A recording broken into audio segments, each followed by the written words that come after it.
संबंधी समस्या। तो आज हम जो शुरू करने जा रहे हैं वो है ट्रांसपोर्टेशन प्रॉब्लम। ठीक है, देखो ट्रांसपोर्टेशन प्रॉब्लम में है क्या परिवहन संबंधी समस्या में, इसमें कुछ इस तरीके से है जैसे मैं क्वेश्चन नंबर 6 कराने जा रहा हूं मिसलेनियस का, छठा ही तो है परिवहन संबंधी समस्या का।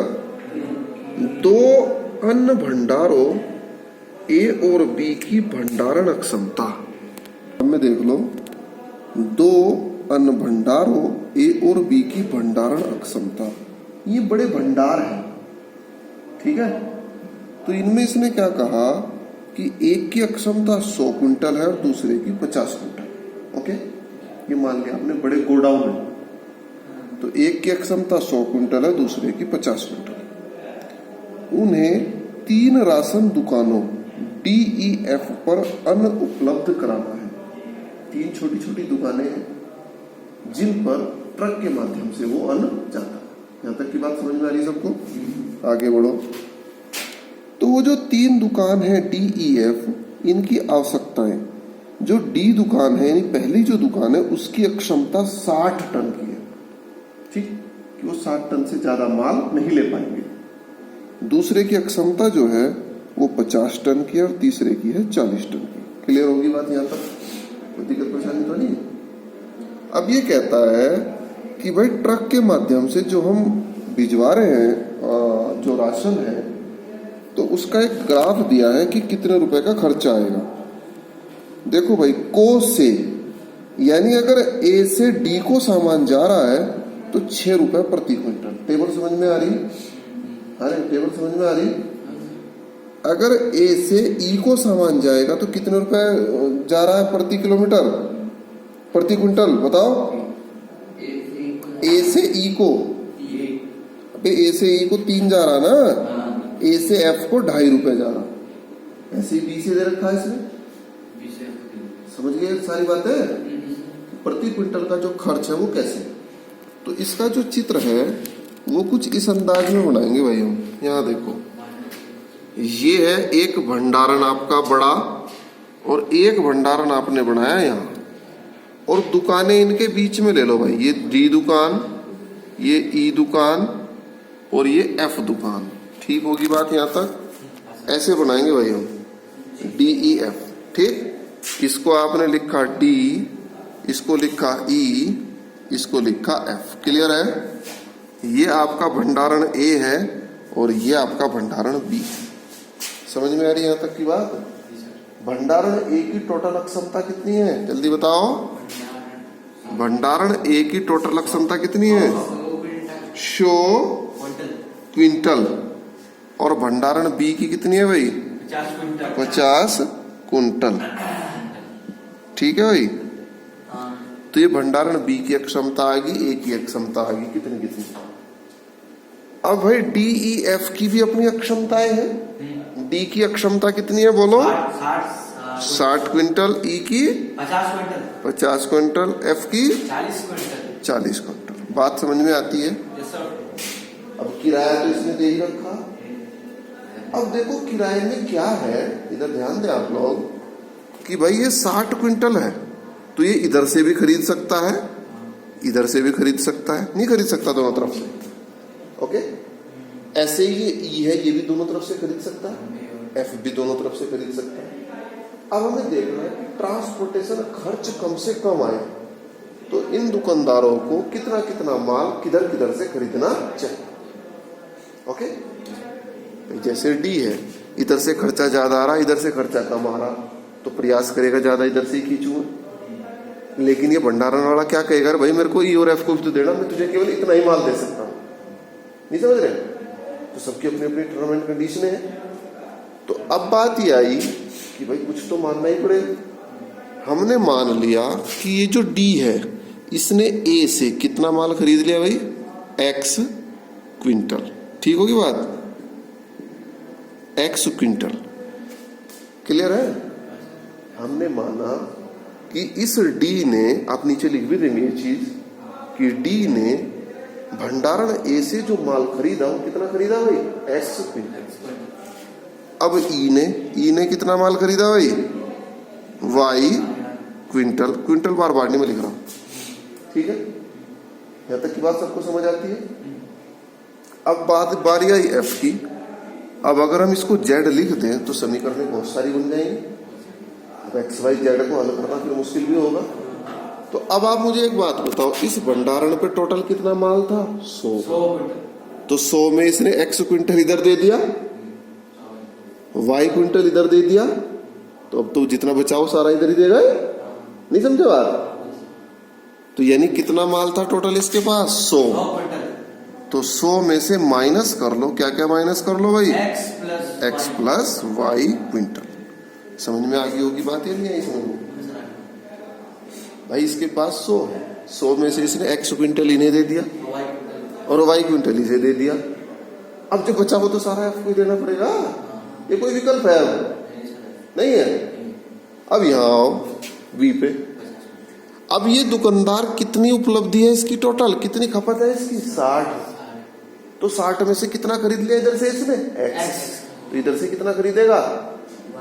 हाँ मारूंगा मुंह पे भाई।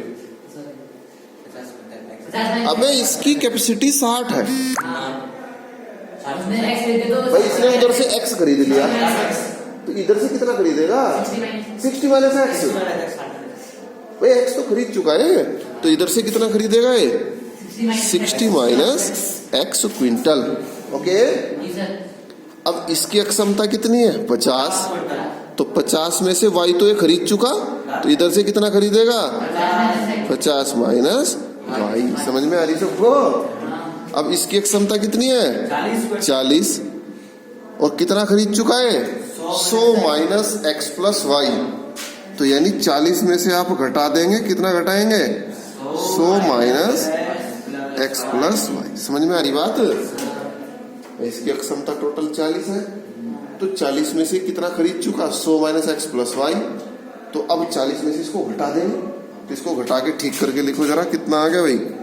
40 बोलो माइनस 100 और प्लस एक्स प्लस वाई। तो या फिर क्या बोलेंगे इसको?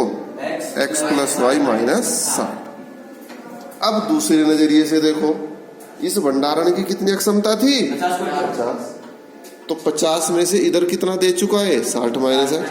50 में से इधर कितना दे चुका? 50 माइनस। तो जो बाकी बचा हुआ इधर देगा। तो यानी 50, देखो दो तरीके हैं इसे करने के, एक तो ये आ गया, या फिर यहाँ टोटल कितनी क्षमता है इसकी? 50। 50 में से माइनस कर दो, क्या क्या माइनस कर दो? 60 माइनस एक्स और प्लस 50 माइनस। नहीं समझ में आई बात? तुम लोग समझने के लिए आए या लिखो मत कुछ भी। देखो इसकी क्षमता टोटल 50 है, 50 में से इसे कितना दे चुका? 60 माइनस एक्स। इसे कितना दे चुका? 50। दोनों को जोड़ के घटा दो 50, तो बचा हुआ इधर ही जाएगा। करो कैलकुलेशन, कितना आएगा? 50 minus 60 plus x minus 50 plus y. तो 50 से 50 कैंसिल, और एक्स प्लस वाई माइनस, वही नहीं आ गया? सेम चीज नहीं आई? तो इसको आप दोनों तरीके से समझ लो, तुम्हारी मर्जी, तुम कैसे करना चाहो। क्लियर होगी बात है? अब जरा समीकरण बना ले। तो समीकरण क्या क्या बनी? पहली समीकरण बोलो, x का जो मान है ग्रेटर इक्वल 0 होगा। भाई ये दुकानदार इधर से जो माल खरीदेगा, या तो खरीदेगा ही नहीं, या 1 से या 0 से ज्यादा, माइनस में तो जाएगा। ओके। अब ये इधर से माल कितना खरीदेगा? y। तो y भी कितना होगा? ग्रेटर 0। अब ये इसकी संख्या भी कितनी होगी? ग्रेटर 0। संख्या तो धनात्मक होगी सबकी, ऋणात्मक तो नहीं होगी। तो रखो इसको भी, क्या रखेंगे? 100 minus x plus y greater equal 0। इसको इधर ले आए, तो 100 greater equal x plus y, या पलट दे इनको, तो x plus y less than equal 100। ये तो सबको पता होगा, जब ये इधर जाएगा इधर से बदल जाएगा, ये तो सबको पता। जब इधर का इधर जाएगा तो इक्वालिटी चेंज हो जाती है। 3 हो गए, चौथे पे क्या है बोलो? 60 माइनस एक्स ग्रेटर इक्वल 0। तो ये आ गया 60 ग्रेटर इक्वल एक्स, या एक्स लेसर इक्वल 60। ठीक है। तो x का मान ग्रेटर 0, ये अलग बनेगी समीकरण, ये अलग बनेगी भाई। 4 होगी, 5 भी बताओ जल्दी, बताओ। 50 माइनस वाई ग्रेटर इक्वल 0, या फिर 50 ग्रेटर इक्वल वाई, या फिर वाई लेस देन 50, समीकरण नंबर 5। ठीक है, छठी बनाओ। छठी क्या बनेगी बोलो जल्दी। x plus y minus 60 greater equal 0, या फिर x plus y greater 60, equation 6। तो 6 इक्वेशन बन गई। बना लोगे ग्राफ? तो ग्राफ तो तुम्हारे पास आता ही बनाना, दिक्कत तो नहीं। अब क्या रहेगा केवल जेड। क्या रहेगा? जेड। अब जेड के बारे में सोचो भाई, कैसे बनेगा? जेड है क्या? परिवहन संबंधी खर्च कम से कम आए। अरे जेड है क्या? परिवहन संबंधी खर्च कम से कम। तो परिवहन संबंधी खर्च देखो तो कितना है, बोलो कितना है भाई। एक बात बताओ, ए से डी पे x क्विंटल माल गया और खर्च कितना है, बोलो बोलो बोलो। टेबल देखो, ए से x पे जाने में प्रति क्विंटल का खर्च कितना है? 6। तो गुणा कितने से होगी यहां से भाई? 6 रुपये से। भाई x क्विंटल माल गया, 1 क्विंटल का खर्च कितना है? 6। तो 6x नहीं हो गया? समझ गए? अब ए से ई पर जाने में कितना खर्च आता है? 3। तो गुणा 3 रुपए। ए से एफ पर जाने में कितना आता है? तो गुणा 2.5 रुपए। अब यहां बताओ रे, बी से डी पर जाने में कितना खर्च आता है? 4। तो गुणा 4 रुपए। बी से ई पर बताओ 2, तो गुणा 2 रुपये। यहां बताओ कितना आता है? 3। तो गुणा 3 रुपये। क्लियर होगी बात समझ में? क्लियर है? अब ट्रांसपोर्टेशन खर्च टोटल, तो टोटल खर्च को आपने कहां से लिखा भाई? कुल खर्च z बराबर, बताओ रे पहले खर्च कितना था? 6x था। दूसरा खर्च कितना है? 3y। तीसरा खर्च कितना है? 2.5 के अंदर गुणा करो भाई, 2.5 के अंदर गुणा करो। आप कितना आएगा? 2.5 की 100 में जब गुणा करेंगे, बताओ, सोच लो एक बार। 53 है? 2.5 की में 100 में गुणा करना चाह, तो तुम क्या चाहेगा? पक्का? चलो 250।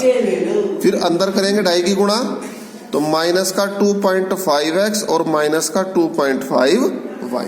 ठीक होगी बात? अब तीसरे पे चलो। तीसरे पे कितना खर्च है यहाँ? चौथे पे बोलो बोलो। 4 के अंदर गुणा 6 चौक 24, यानी 240 और माइनस 4x। और यहाँ कितना? बोलो बोलो।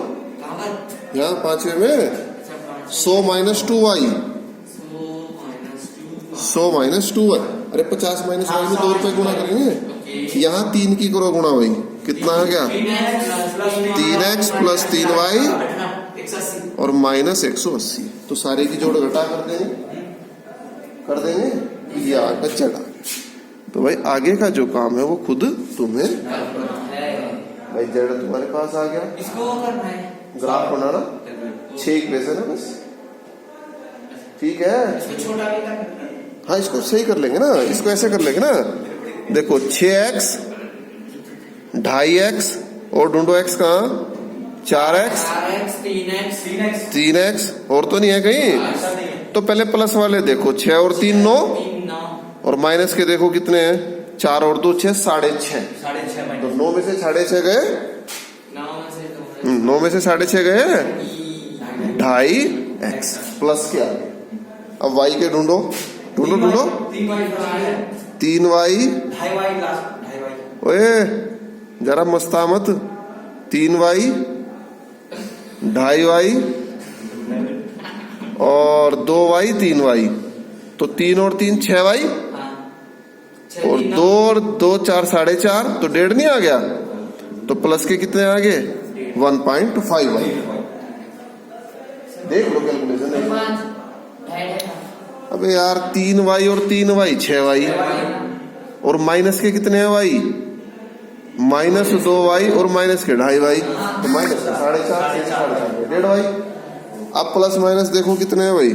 250 240 100 और 180। जोड़ो भाई। 250 और 240 कितने हो गए? 490। और 100 कितने हो गए भाई? 590। 590 में तो 180 घटा दो भाई। 0 से 0, 9 से 8 गया ये 410। तो ये आ गया आपकी जेड। तो जेड बराबर 2.5x प्लस 1.5y प्लस 410। तो इन इक्वेशन का ग्राफ बना लेंगे। तो ग्राफ में जो भी हमारा डार्क कलर वाला आएगा वो हमारा आंसर। तो कॉर्नर पॉइंट इसमें रखने को तो तुम्हें पता ही है बाकी काम। तो इसको करो यहीं अभी, ठीक है? समझ में आ गया सबके ट्रांसपोर्टेशन प्रॉब्लम। तो अब हमारा चैप्टर खत्म, कल हम शुरू करेंगे प्रोबेबिलिटी। तो प्रोबेबिलिटी के लिए आप लोग तैयार रहे। थ्योरी ज्यादा है, सुनने का काम थोड़ा सा ज्यादा है उसमें। बंद कर दे इसे।